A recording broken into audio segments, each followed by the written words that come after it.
আমরা যারা কম্পিউটারে কাজ করি আমাদের অনেক সময় এই সমস্যার সম্মুখীন হতে হয় যে কোনো পিডিএফ ফাইলকে কিভাবে মাইক্রোসফট ওয়ার্ডে ওপেন করতে হয়।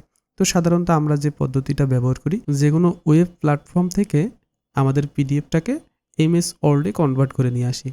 তো চলুন দেখি এই কাজটা কিভাবে আমরা সহজে করতে পারি। তো এই কাজটি করার জন্য সর্বপ্রথম আমাদের ফাইল মেনুতে যেতে হবে, তারপরে ওপেনে ক্লিক করতে হবে এবং ব্রাউজে ক্লিক করতে হবে।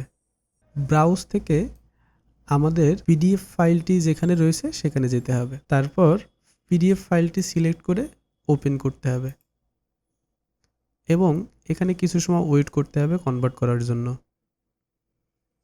দেখুন আমাদের পিডিএফ ফাইলটি মাইক্রোসফট ওয়ার্ডে কনভার্ট হয়ে গিয়েছে। এখন আমরা চাইলে এই লেখাটাকে কাস্টমাইজ করতে পারি আমাদের নিজেদের ইচ্ছা মতো। তো সহজে আমরা কোনো ওয়েবসাইট ব্যবহার না করেই মাইক্রোসফটের মাধ্যমে কিভাবে কোনো পিডিএফটাকে এমএস ওয়ার্ডে কনভার্ট করতে হয় এটি আমরা শিখলাম।